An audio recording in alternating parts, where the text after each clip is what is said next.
Hello to all my dear friends, students. Now I am here to tell you about tropical cyclones. Since you have just now heard about a cyclone which has hit the coast of Orissa and Bangladesh and West Bengal. So, related to that I am going to tell you. Tropical cyclone means the cyclone which comes between the tropics. Tropics means between Tropic of Cancer and Tropic of Capricorn. This area is hit by a cyclone. Why? Because this is usually the most hot zone, because here the sun's rays fall directly. The sun rays fall directly over this area, therefore, this is very hot. And to have a cyclone, it is very important that the area should be a low pressure area.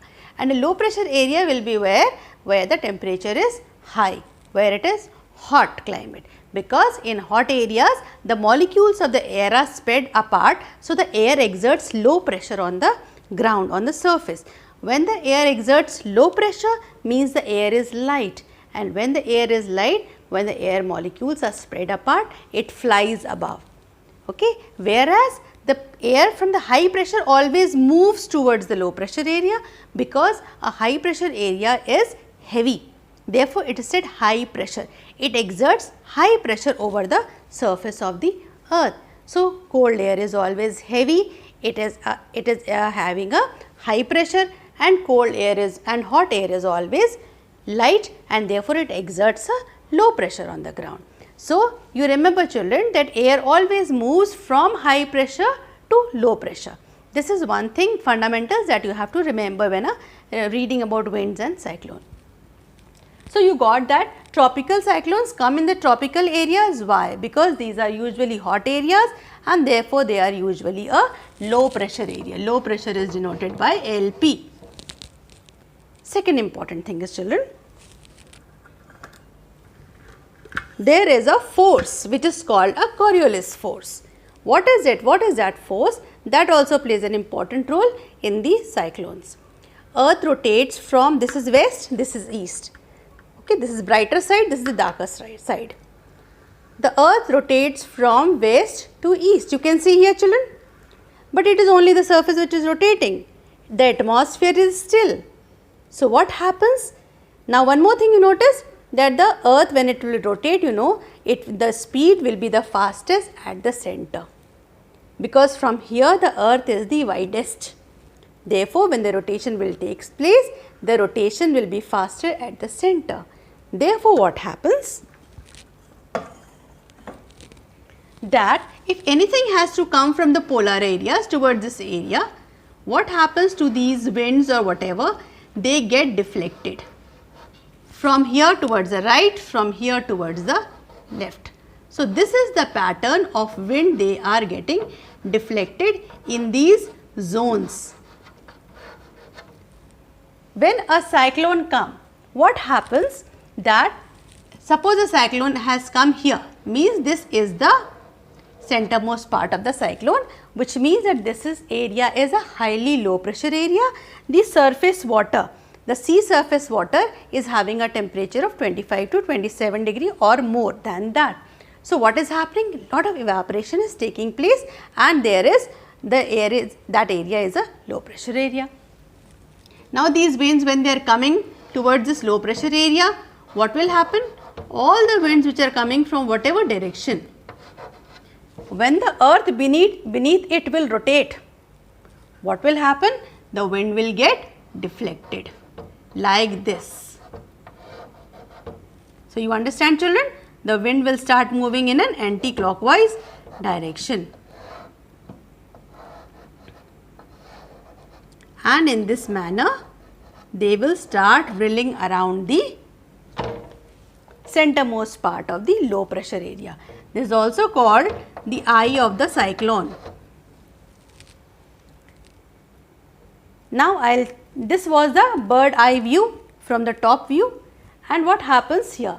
This is how you see from the satellite picture. Okay, this is how the clouds are moving. You can see from the satellite. That is a top view. Now, I am showing you the horizontal view of it. Now, here what happens, children? See what is happening inside the cyclone. This is the sea surface. Here the temperature is very low. Temperature is very high. Therefore, there develops a low pressure area, Now, when the low pressure area is developed, the winds from the surrounding areas, they try to fill this gap. Okay? These winds are coming to fill this gap. When the winds from the surrounding areas are gushing to fill this gap, what is happening? The two kinds of air are meeting. What kind of air?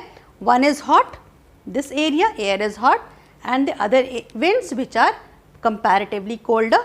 So, evaporation takes place, water vapor goes quickly above and start forming clouds. This formation of clouds is very fast, and these clouds are called cumulonimbus clouds, and these cumulonimbus clouds means they are very deep, okay, and they start from very lower horizons. From about 5,000 meters they start, and up till 20,000 meters they can be accumulated, and after they get accumulated over here, they start moving towards in the horizontal manner. The clouds develop in the horizon because over troposphere clouds cannot be formed.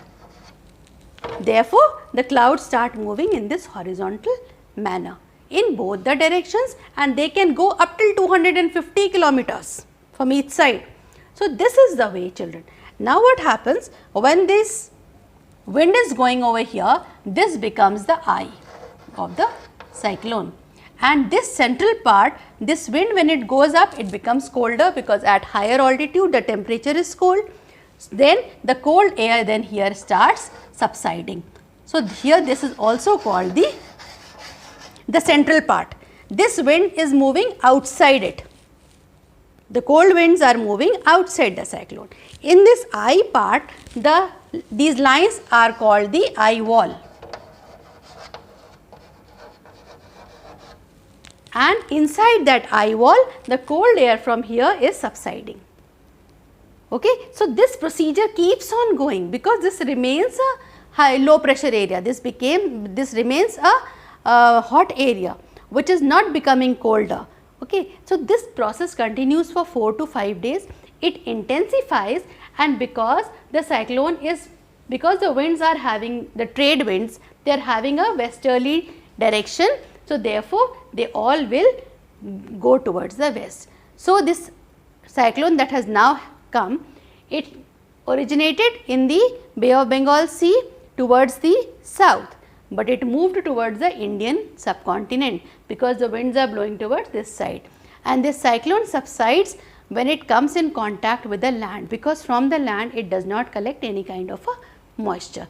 Now, in my next video I am going to tell you that how these cyclones are named, and I can also name the future cyclone. If you find my video informative, do like, share and subscribe, and thanks for watching.